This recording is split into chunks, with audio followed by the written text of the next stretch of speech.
नमस्कार विद्यार्थी मित्र मैत्रिणींनो, एमपीएससी क्रॅकेट या आपल्या युट्यूब चॅनलवरती तुमचं पुन्हा एकदा स्वागत आहे.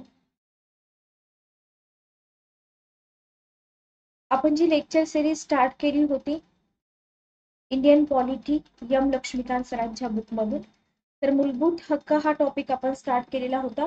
याच्या आधीची टॉपिक तुम्हाला प्लेलिस्ट मध्ये मिळून जातील, प्लेलिस्ट मधून तुम्ही बघून घ्या. लक्ष्मीकांत सरांच्या बुकची नवीन आवृत्ती तुम्हाला केसागर पब्लिकेशनच्या वेबसाईट वरती मिळून जाईल. सुधारित आवृत्ती घ्या.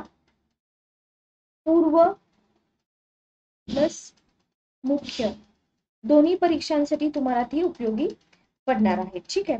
वन स्टॉप सोल्युशन मानलं जातं लक्ष्मीकांत सरांचं पुस्तक. त्याच पुस्तकामधून आपण हे लेक्चर्स कव्हर करत आहोत. पीडीएफ तुम्हाला देता येत नाही, त्याच्यामुळे तुम्हाला पुस्तक विकत घ्यावे लागते. ठीक आहे. चला, आपण कुठपर्यंत आलो होतो बघा. आपण कंप्लीट केलेलं आहे स्वातंत्र्याच्या हक्कापर्यंत, बरोबर.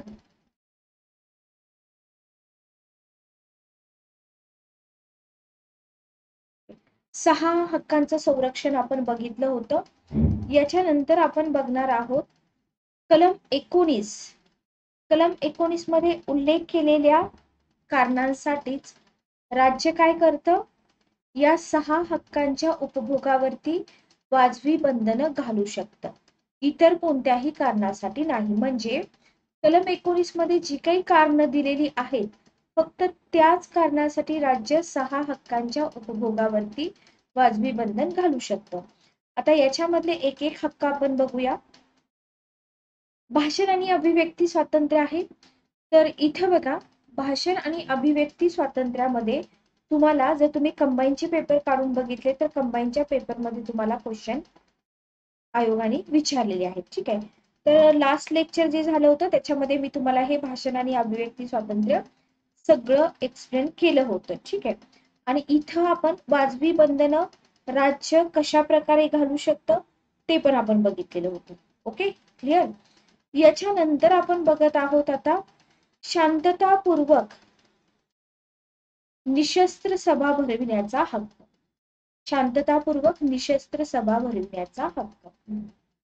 तर प्रत्येक नागरिकाला शांततापूर्वक आणि निशस्त्र म्हणजे शस्त्र न घेता सभा भरविण्याचा हक्क आहे का? आहे. मग याच्यामध्ये कोणकोणत्या प्रकारच्या सभा, म्हणजे सार्वजनिक सभा भरवणे, निदर्शने करणे, मिरवणूक काढणे या हक्कांचा समावेश होतो. इथं तुम्हाला क्वेश्चन विचारला जातो की शांततापूर्वक निशस्त्र सभा भरविणे या हक्कामध्ये कोणकोणत्या हक्कांचा समावेश होतो. तर पहिलं म्हणजे सार्वजनिक सभा भरवणे, दुसरं निदर्शने करणे, तिसरं मिरवणूक काढणे या हक्कांचा समावेश होतो. हा जो हक्क आहे, हा हक्क शांततापूर्वक निशस्त्र सभा भरवण्याचा हक्क केवळ म्हणजे फक्त सार्वजनिक भूमीवरतीच उपभोगता येतो. बरोबर. सार्वजनिक भूमीवरतीच उपभोगता येतो, ही गोष्ट लक्षात ठेवा. मात्र सभा शांततापूर्वाने निशस्त्र असली पाहिजे. म्हणजे हा हक्क आपल्याला उपभोगायचा आहे. बरोबर. कुठं उपभोगायचा आहे? सार्वजनिक भूमीवरती. पण तिथं जेव्हा तुम्ही हा हक्क उपभोगता तेव्हा मात्र तुमच्याजवळ शस्त्र नसली पाहिजे. तुम्ही सभा भरवताय ती कशी पाहिजे? शांततापूर्वक पाहिजे, शस्त्र न घेता भरवलेली पाहिजे. हिंसक, दंगलखोर, सुव्यवस्था विरोधी किंवा ज्याच्यामुळे सार्वजनिक शांततेचा भंग होतो किंवा शस्त्राचा वापर केला जातो, अशा सभांना ही तरतूद संरक्षण देते का? देत नाही. बरोबर. आता तुम्हाला आयोगाने क्वेश्चन विचारलेला असतो की शांततापूर्वक निशस्त्र सभा भरवण्याच्या हक्कामध्ये संप करण्याच्या हक्काचा समावेश आहे का? संप करण्याचा अधिकार, तर याचा मात्र इथं समावेश होत नाही. लक्षात ठेवा, कारण हाच पॉइंट तुम्हाला वारंवार विचारला जातो की शांततापूर्वक निशस्त्र सभा भरवण्याच्या हक्कामध्ये संप करण्याच्या अधिकाराचा समावेश होतो का? होत नाही. तर होत नाही. Okay, clear. भारताचं सार्वभौमत्व आणि अखंडता आणि संबंधित क्षेत्रातील वाहतुकीचं व्यवस्थापन धरून सार्वजनिक सुव्यवस्था या दोन कारणांसाठी राज्य सभा भरविण्याच्या हक्कावर वाजवी बंधन घालू शकतं. बघा, आपण पाठीमागे काय बघितलं, कलम 19 मध्ये जी कारण दिलीत ना, फक्त त्याच कारणासाठी राज्य या हक्कांवरती वाजवी बंधनं घालू शकतं. आता इथं जो आपला हक्क आहे शांततापूर्वक निशस्त्र सभा भरविण्याचा, तर इथं सुद्धा राज्य वाजवी बंधनं घालू शकतं. कसं, भारताचं सार्वभौमत्व आणि अखंडता याला धोका निर्माण होतोय, किंवा एखादी सभा भरते सार्वजनिक ठिकाणी पण त्याच्यामुळं वाहतूक खोळंबली जाते, वाहतुकीचं व्यवस्थापन डावलते, तर आणि सार्वजनिक सुव्यवस्था डावलते.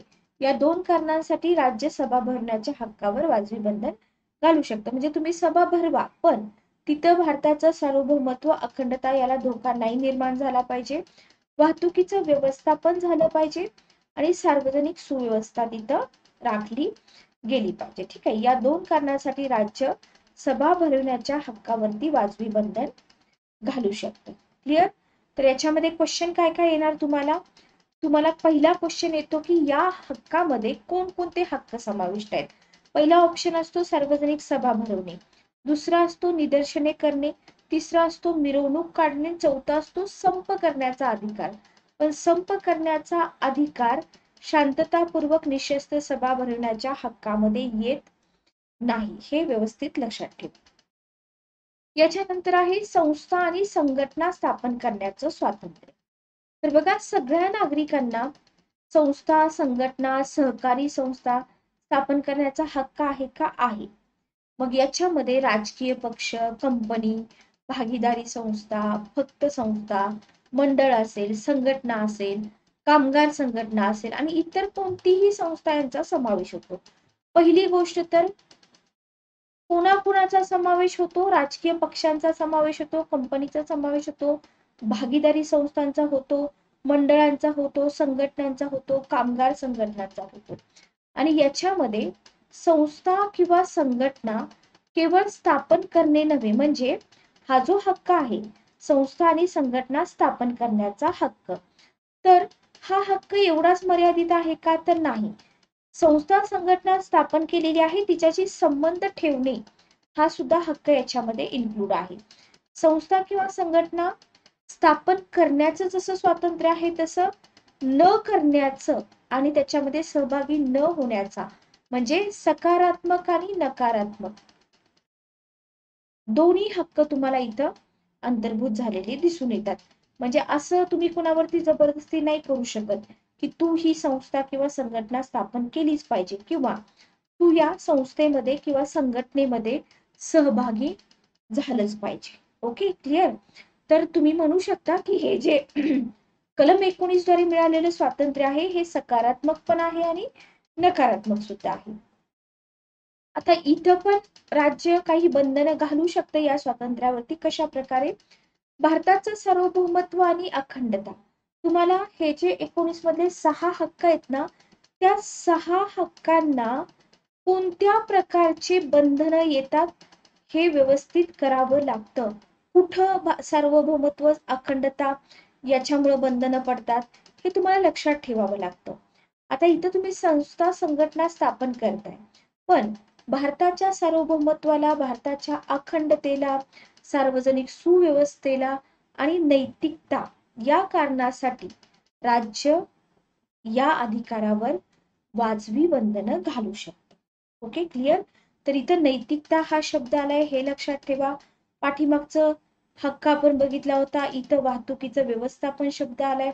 तर हे तुम्हाला वेगवेगळे ऑप्शन एक्झाम मध्ये दिसून येणार. आता ही जी बंधनं आहेत ना, ही बंधनं विचारात घेऊन कायदेशीर हेतू आणि उद्दिष्टांसाठी संस्था किंवा संघटना स्थापन करण्याचे नागरिकांना पूर्ण स्वातंत्र्य आहे. बघा, ही सगळी बंधनं लक्षात ठेवून कशासाठी? कायदेशीर हेतूसाठी किंवा कायदेशीर उद्दिष्टासाठी नागरिक संघटना संस्था स्थापन करू शकतात का? करू शकतात. पण संस्थांना मान्यता मिळविण्याचा जो हक्क आहे हा मूलभूत हक्क नाही. म्हणजे तुम्ही एखादी संस्था स्थापन केलीये, तुम्ही म्हणताय की आपलं कॉन्स्टिट्यूशन सांगतं की संस्था संघटना स्थापन करण्याचा हक्क आहे, मग तुम्हाला संस्था संघटना स्थापन करण्याचा हक्क जरी असला तरी हा मूलभूत हक्क नाहीये. म्हणजे तुम्ही असं नाही म्हणू शकत की तुम्ही माझ्या संस्थेला मान्यता दिलीच पाहिजे, असं नाहीये. बरोबर? कारण का हा जो हक्क आहे हा मूलभूत हक्क नाहीये. बरोबर? हे लक्षात ठेवा. याच्यानंतर आहे कामगार संघटनांना प्रभावी सौदेबाजी करण्याचा किंवा संप करण्याचा शाश्वत हक्क नाही. हे आपण पाठीमागे पण बघितले. याच्यामध्ये कामगार संघटनांचा समावेश होतो. कामगार संघटना प्रभावी सौदेबाजी करू शकत नाहीत, संप करण्याचा हक्क पण नाही. म्हणजे त्यांना अशा हक्काची हमी देण्यात आलेली नाही. म्हणजे कॉन्स्टिट्यूशनने तुम्हाला हक्क दिलाय, त्याचा तुम्ही गैरअर्थ काढू नका असं कोणी सांगितलंय? सुप्रीम कोर्टाने सांगितलंय. सुप्रीम कोर्ट सांगतं की तुम्ही प्रभावी सौदेबाजी करू शकत नाही, तुम्ही संप करू शकत नाही, आणि कामगारांच्या संप करण्याचा जो हक्क आहे त्याच्यावरती आपल्या कॉन्स्टिट्यूशनचं किंवा या हक्कांचं नियंत्रण आहे का? नाही. तर इथं औद्योगिक कायद्यांचं वाजवी नियंत्रण आहे, लक्षात ठेवा. बरेच क्वेश्चन विद्यार्थ्यांना पडतात की का बरं इथं संप करण्याचा हक्क नाहीये, मग याच्यावरती कोणाचं नियंत्रण असतं? तर संप करण्याचा जो हक्क आहे त्याच्यावरती नियंत्रण असतं औद्योगिक कायद्यांचं. ठीक आहे.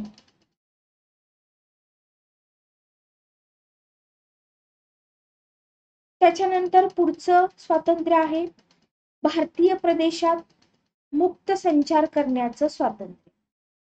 भारताच्या प्रदेशामध्ये मुक्त संचार करण्याचं स्वातंत्र्य. प्रत्येक नागरिकाला भारताच्या संपूर्ण क्षेत्रात मुक्तपणे संचार करण्याचं स्वातंत्र्य आहे. म्हणजे तुम्ही आहात, बरोबर, तर तुम्ही भारतामध्ये कुठेही फिरू शकता, मुक्तपणे संचार करू शकता. तुम्हाला कोणी अडवणार आहे का? नाही. एका राज्यातून दुसऱ्या राज्यात व राज्यातील एका ठिकाणाहून दुसऱ्या ठिकाणी मुक्तपणे आपण जाऊ शकतो का? जाऊ शकतो. बरोबर? म्हणजे नागरिकांच्या दृष्टीने भारत एकसंध आहे. बरोबर? ही संकल्पना कोणत्या स्वातंत्र्यातून अधोरेखित होते असा क्वेश्चन तुम्हाला येऊ शकतो की नागरिकांच्या दृष्टीने भारत हा एकसंध घटक आहे, ही संकल्पना डॅश डॅश या स्वातंत्र्यातून अधोरेखित होते. तर कोणत्या? भारतीय प्रदेशामध्ये मुक्त संचार करण्याचं स्वातंत्र्य. ठीक आहे. आता संकुचित दृष्टिकोनाऐवजी राष्ट्रीय दृष्टिकोनाला चालना देणे हा हक्क का बरं बहाल केला आहे आपल्या नागरिकांना? तर संकुचित दृष्टिकोन नकोय. आपला भारत एकसंध आहे. आपण फक्त महाराष्ट्राचे नागरिक आहोत का? नाही. आपण एकेरी नागरिकत्व स्वीकारले. बरोबर? तर राष्ट्रीय दृष्टिकोनाला चालना देणे हा आहे हेतू. ओके. सर्वसाधारण जनतेचे हित आणि अनुसूचित जमातीच्या हिताचं संरक्षण. सर्वसाधारण जनतेचं हित आणि अनुसूचित जमातीच्या हिताचं संरक्षण या दोन कारणावरून या स्वातंत्र्यावर वाजवी बंधनं घालता येतात. लक्षात ठेवा. सर्वसाधारण जनतेचं हित आणि अनुसूचित जमातीच्या हितांचं संरक्षण या दोन कारणावरून या स्वातंत्र्यावर बंधनं घालता येतात. प्रत्येक स्वातंत्र्यावर जी बंधनं घातलेली आहेत ती वेगवेगळ्या कारणावरून घातलेली आहेत, हे तुम्ही इथं लक्षात ठेवा. या हक्कावरती बंधनं सर्वसाधारण जनतेचं हित आणि अनुसूचित जमातीच्या हिताचं संरक्षण. आता याचा काय संबंध आहे इथं? तर बघा, अनुसूचित जमाती ज्या असतात त्यांची संस्कृती वेगळी असते, त्यांची भाषा, प्रथा, पद्धती सगळी वेगळी असते. मग इथं तुम्ही मुक्तपणे संचार करू शकत नाही. त्यांच्या पारंपरिक व्यवसायांचं, त्यांच्या मालमत्तेचं शोषण होऊ नये, त्याचं संरक्षण व्हावं. म्हणजे बाहेरच्या म्हणजे आपल्याच देशातले लोक पण अनुसूचित क्षेत्रामध्ये त्यांना प्रवेश करण्यावरती बंधन आहेत. कारण का? या लोकांना संरक्षण मिळण्यासाठी. तर हे खूप इम्पॉर्टंट आहे. तर कुठल्या स्वातंत्र्याला कुठल्या प्रकारची बंधन आहेत हे व्यवस्थित लक्षात ठेवा. तुम्ही मुक्तपणे संचार करू शकता, पण जर एखादं अनुसूचित क्षेत्र असेल तर तिथं बाहेरील लोकांचा प्रवेश निर्बंध असू शकतो. कारण का? त्यांची संस्कृती, भाषा, प्रथा, पद्धती यांना आपल्या देशानं काय केलेलं आहे? संरक्षण दिलेलं आहे म्हणून. ओके. याच्यानंतर आहे भारतात कोठेही वास्तव करण्याचा हक्क. तुम्ही भारतामध्ये कुठेही राहू शकता का? राहू शकता, बरोबर. भारताच्या कोणत्याही क्षेत्रात निवास करण्याचा आणि स्थायिक होण्याचा हक्क प्रत्येक नागरिकाला आहे. तुम्हाला असं वाटलं की उद्या आपण बाबा राजस्थानमध्ये जाऊन राहावं, तर तुम्ही राहू शकता, राहू शकता. आता या हक्काचे दोन घटक आहेत. कोणते दोन घटक? देशाच्या कोणत्याही भागात राहण्याचा हक्क, म्हणजे एखाद्या ठिकाणी तुम्ही तात्पुरतं राहू शकता किंवा एखाद्या ठिकाणी तुम्ही स्थायिक होऊ शकता, कायमचं वास्तव करू शकता. ओके. आता हा जो हक्क तुम्हाला दिलाय कुठं पण वास्तव करायचं देशामध्ये, त्याचा उद्देश काय असेल बरं? उद्देश आहे की आपल्या देशातील अंतर्गत जे अडथळे आहेत, तसेच देशाच्या कोणत्याही भागातील अडथळे दूर करणे. याच्यामुळे काय होईल? संकुचित मनोवृत्ती दूर होईल आणि राष्ट्रीय भावनेला चालना मिळेल. जसं तुम्ही one nation one ration card योजना ऐकली असेल, ही संकुचित मनोवृत्ती दूर करायची, राष्ट्रीय भावनेला चालना द्यायची. ओके. सर्वसाधारण जनतेचं हित आणि अनुसूचित जमातीच्या हिताचं संरक्षण. आता या हक्कावरती पण बंधनं आहेत का? आहेत. या हक्कावरती पण दोन कारणावरून बंधनं पडतात. कोणती? सर्वसाधारण जनतेचं हित आणि अनुसूचित जमातीच्या हिताचं संरक्षण. तर अनुसूचित जमातीच्या वैशिष्ट्यपूर्ण संस्कृती, भाषा, प्रथा, पद्धती यांचं संरक्षण करण्यासाठी आणि त्यांच्या पारंपरिक व्यवसायांचं आणि मालमत्तेचं शोषण होऊ नये या उद्देशाने अनुसूचित क्षेत्रात बाहेरील लोकांनी प्रवेश करण्यावर बंधनं घालण्यात आली आहे. ओके. म्हणजे तुम्ही वास्तव करू शकता कुठं पण, पण इथं अनुसूचित जातीच्या लोकांना थोडंसं संरक्षण दिलेलं आहे. देशाचे अनेक भाग असे आहेत की जिथं वनवासींना त्यांच्या पारंपरिक कायदे आणि नियमानुसार मालमत्तेचं नियमन करण्याचा हक्क दिलाय. म्हणजे तिथं तुम्ही म्हणू शकत नाही की आमच्या कॉन्स्टिट्यूशननं आम्हाला हक्क दिलाय की तुम्ही भारतात कुठं पण वास्तव करा, असं म्हणू शकत नाहीत. या भागांना संरक्षण मिळतं. आता काही निर्ढावलेले गुन्हेगार वगैरे असतात, यांसारख्या व्यक्तीवर काही क्षेत्रामध्ये बंदी घालता येईल असं कोणी म्हटलंय? सुप्रीम कोर्टाने म्हटलेलं आहे. यांना मात्र भारतात कुठं पण वास्तव करण्याचा हक्क नाही. वास्तव्याचा हक्क आणि स्थायिक होण्याचा हक्क हे काही प्रमाणात एकसारखे आहेत असं दिसून येतं. पण जर तुम्हाला एक्झाम मध्ये सेंटेन्स विचारलं की वास्तव्याचा हक्क आणि स्थायिक होण्याचा हक्क हे दोन्ही हक्क एकमेकांना पूरक आहेत का, तर हे दोन्ही हक्क कसे आहेत? एकमेकांना पूरक आहेत. हे तुम्ही व्यवस्थित लक्षात ठेवा. याच्यानंतर आहे कोणताही उद्योगधंदा करण्याचा हक्क. सगळ्या नागरिकांना कोणत्याही प्रकारचा व्यवसाय करण्याचं, कोणताही धंदा, व्यापार, उद्योग करण्याचं स्वातंत्र्य आहे. याच्यामध्ये उपजीविकेची साधने मिळवण्याचं सर्व प्रकार अंतर्भूत असल्याने हा हक्क खूप व्यापक आहे. बघा, कोणता? कोणताही उद्योगधंदा करण्याचा हक्क. कसा आहे हा हक्क? व्यापक आहे. आता हा जो हक्क आहे याच्यावरती पण बंधन आहेत का? आहेत. सार्वजनिक हिताच्या दृष्टीने राज्य या हक्कावर वाजवी बंधन घालू शकतं. याशिवाय राज्याला खालीलप्रमाणे अधिकार आहेत. कोणते अधिकार? कोणताही व्यवसाय, धंदा, व्यापार किंवा उद्योग करण्यासाठी राज्य व्यावसायिक किंवा तांत्रिक अहर्ता निश्चित करू शकते. आता तुम्ही म्हणाल की बाबा घटनेनं अधिकार दिलाय, हा व्यवसाय कुठलाही व्यवसाय तुम्ही करू शकता, पण राज्य काय म्हणतंय की आम्ही इथं काहीतरी क्वालिफिकेशन निश्चित करू शकतो. तुम्ही एखादा व्यवसाय करताय, उदाहरणार्थ तुम्हाला मेडिकल टाकायचंय, बरोबर, पण राज्य सरकार काय म्हणतं? तुमची ही डिग्री तुम्हाला असली पाहिजे तुमच्याकडं. एखादा उद्योग तुम्ही करताय त्याच्याशी रिलेटेड नॉलेज तुम्हाला असलं पाहिजे, बरोबर. तर ही जी पात्रता आहे, अहर्ता आहे, हे कोण निश्चित करतं? राज्य निश्चित करू शकतं. ठीक आहे. पूर्णतः किंवा अंशतः नागरिकांना वगळून किंवा इतर पद्धतीने राज्य स्वतःचा कोणताही व्यापार, धंदा, उद्योग करू शकतं किंवा सेवा देऊ शकतं. मग इथं तुम्ही असं म्हणू शकत नाही की बाबा धंदा करायचा अधिक हक्क तर आम्हाला पण आहे, मग राज्यानं कसं काय दिलं हे? तर ते इथं राज्य करू शकतं, लक्षात ठेवा.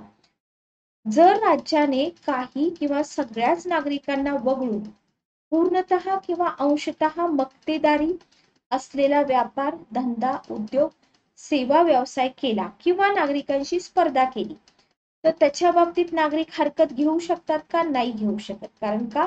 राज्य मक्तेदारी मोनोपॉली करू शकतं. ओके, राज्याला आपल्या मोनोपॉली करण्याचं किंवा मक्तेदारी करण्याचं समर्थन करण्याची आवश्यकता नाही. किंवा इथं तुम्ही असं पण म्हणू शकत नाही की हा जो आमचा हक्क आहे याचं इथं उल्लंघन होत. ओके, आता याच्यामध्ये हा जो हक्क आहे उद्योगधंदा करण्याचा हक्क, याच्यामध्ये अनैतिक trafficking in women and children आणि घातक स्फोटके, धोकादायक औषधे असतील, रसायने असतील, व्यवसाय, उद्योग, व्यापार यांच्या हक्काचा समावेश होत नाही. म्हणजे कोणता पण उद्योगधंदा करायचा हक्क दिला याचा अर्थ असा आहे का तुम्ही स्त्रिया आणि बालकांचा विक्रीचा व्यवसाय कराल? नाही, बरोबर. किंवा तुम्ही धोकादायक औषधं असतील, घातक स्फोटक रसायन असतील याचा उद्योग कराल तर नाही. या हक्काचा इथं समावेश होत नाही. राज्य याच्यावरती पूर्ण बंदी घालू शकतं किंवा परवाने देऊन त्याचं नियमन करू शकतं. लक्षात ठेवा. ओके, तर आयोगाचे पेपर बघता तुम्हाला ना हक्कांचे अपवाद जास्त विचारले जातात. अपवाद म्हणा किंवा बंधनं जास्त विचारली जातात, हे लक्षात ठेवा. याच्यानंतर आहे गुन्ह्याबद्दल दोषी ठरवण्यासंदर्भातील संरक्षण. इथं आपले 6 स्वातंत्र्य संपतात. सगळं काही तुम्हाला एक्सप्लेन केलेलं आहे, कोणताही भाग आपण स्किप केलेला नाही. गुन्ह्याबद्दल दोषी ठरवण्यासंदर्भातील संरक्षण याच्यावरती पण आयोगाचे भरपूर क्वेश्चन आलेले आहेत. तर आधी कलम कोणता आहे लक्षात ठेवा, कलम 20. कलम 20 ने आता हा हक्क फक्त परदेशी लोकांसाठी आहे का फक्त नागरिकांसाठी आहे का दोघांसाठी आहे? तर कलम 20 ने नागरिक किंवा परदेशी व्यक्ती किंवा कंपनी व निगम यांसारख्या वैधानिक व्यक्ती असलेल्या आरोपींना मनमानी किंवा अतिरिक्त शिक्षेपासून संरक्षण दिलं आहे. तर कलम 20 काय करतं? नागरिक असतील, परदेशी व्यक्ती असेल, कंपनी असेल, निगम असेल, तर यांना हे जे आरोपी आहे त्यांना मनमानी किंवा अतिरिक्त शिक्षा मिळू नये म्हणून संरक्षण दिले. आता हे जे कलम 20 तुम्ही बघताय, या कलम 20 मधल्या 3 तरतुदी तुम्हाला विचारल्या जातात. कोणता? कायदोत्तर कायदा नाही, ज्याला आपण नो एक्स फॅक्टो लॉ असं म्हणतो, दुहेरी शिक्षा नाही, नो डबल जिओपार्डी आणि स्वतःविरुद्ध साक्ष, नो सेल्फ इन्क्रिमेशन. बरोबर, तर याच्यावरती आयोगाने क्वेश्चन विचारलेले आहेत, याला करा आयएमपी. आता कायदोत्तर कायदा नाही याचा अर्थ काय? कोणत्याही व्यक्तीला घटना घडताना लागू असलेल्या कायद्याचा भंग केल्याशिवाय, म्हणजे ए नावाचा व्यक्ती आहे, त्यानं घटना घडताना कायद्याचा भंगच केला नाही तर त्याला आरोपी समजणार का? नाही. जर त्यानं कायद्याचा भंग केला तर तुम्ही त्याला आरोपी समजणार, बरोबर. आणि आरोप सिद्ध झाल्यास गुन्हा घडते वेळी कायद्यात जी शिक्षा सांगितली असेल ना तेवढीच शिक्षा द्यायची, त्याच्यावरती दुसरा कायदा नाही लागू करायचा किंवा त्या शिक्षेपेक्षा अधिक शिक्षा नाही द्यायची. याला म्हणतात नो एक्स फॅक्टो लॉ. तुम्हाला एक्झाम मध्ये असंच विचारलं जातं, नो एक्स फॅक्टो लॉ म्हणजे काय किंवा कोणत्या कलमाशी हे रिलेटेड आहे. त्याच्यानंतर आहे दुहेरी शिक्षा नाही. कोणत्याच व्यक्तीला एकाच गुन्ह्यासाठी एकापेक्षा अधिक वेळा आरोपी केलं जाणार नाही किंवा एकापेक्षा अधिक वेळा शिक्षा पण दिली जाणार नाही. आणि तिसरं आहे एखाद्या गुन्ह्याबद्दल आरोपी असलेल्या व्यक्तीला तू स्वतःच्या विरुद्ध साक्ष दे अशी सक्ती केली जाणार नाही. या 3 तरतुदी आपल्याला कलम 20 मधल्या लक्षात ठेवायच्या आहेत. आता इथं दिले आहे नो एक्स फॅक्टो लॉ आणि खाली आहे घटनेनंतर कायदा, म्हणजे एक्स पोस्ट फॅक्टो लॉ, म्हणजे ज्याच्यामध्ये कसं असतं पूर्वलक्षी प्रभावाने शिक्षा ठरवली जाते. म्हणजे घटना आधी घडते बरं का आणि त्याच्यानंतर शिक्षेची तरतूद केली जाते, म्हणजे पूर्वलक्षी प्रभावाने. ठीक आहे, नंतर शिक्षेची तरतूद केली जाते किंवा त्यासाठी असलेली शिक्षा वाढविली जाते. याला आपण काय म्हणतो? X post facto law. कलम 20च्या उपकलम 1 ने असे कायदे करण्यावर निर्बंध घातले आहेत, म्हणजे अशा प्रकारचे कायदे तुम्ही करू शकत नाहीत एक्स फॅक्टो लॉ. घटनेनंतरचा कायदा. का बरं बंधनं घातलेत कलम 20 न? निर्बंध घातलेत सॉरी, पण हे निर्बंध फक्त फौजदारी कायद्याबाबतच आहेत, दिवाणी कायद्याबाबत किंवा कर कायद्यांसाठी नाही.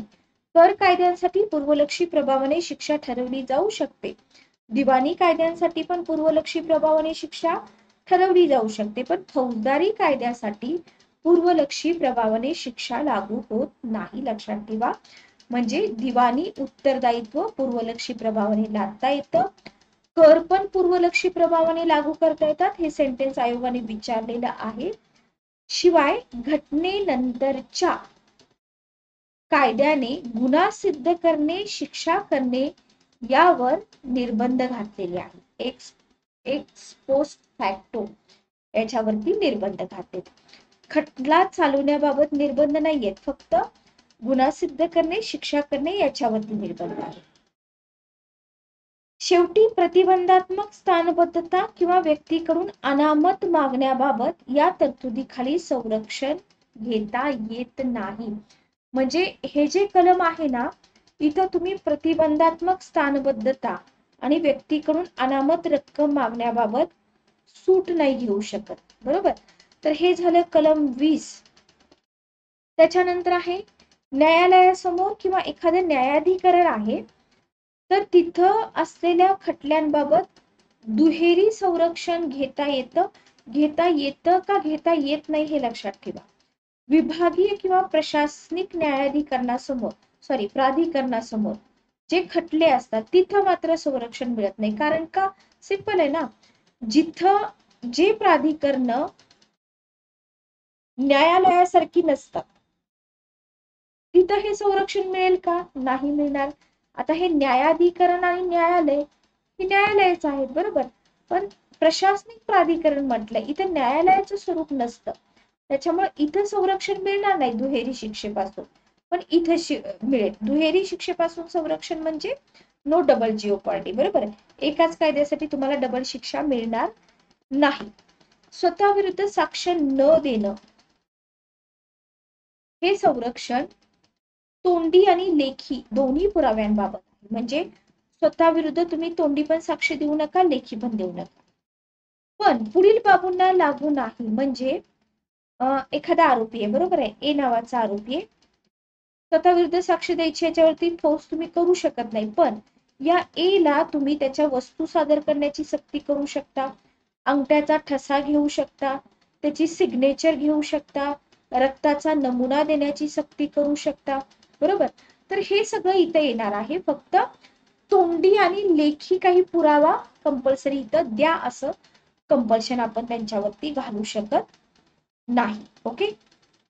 तर हे झालं कलम 20. अतिशय इम्पॉर्टंट आहे कलम 20.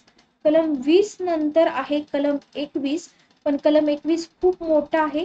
आपण काय करूया, आपण कलम 21 पासूनचे पुढचे आर्टिकल नेक्स्ट लेक्चर मध्ये कंप्लीट करूया. तर लेक्चर कसं वाटते कमेंट करून नक्की सांगा. जर तुम्ही चॅनलवरती नवीन असाल तर चॅनलला सबस्क्राईब करा, म्हणजे लेक्चर अपलोड झालं की लेक्चरच्या नोटिफिकेशन तुम्हाला येऊन जातील. तर पुढच्या लेक्चरमध्ये आपण बघूया जीवित आणि व्यक्तिगत स्वातंत्र्याचं संरक्षण. Good day, take care.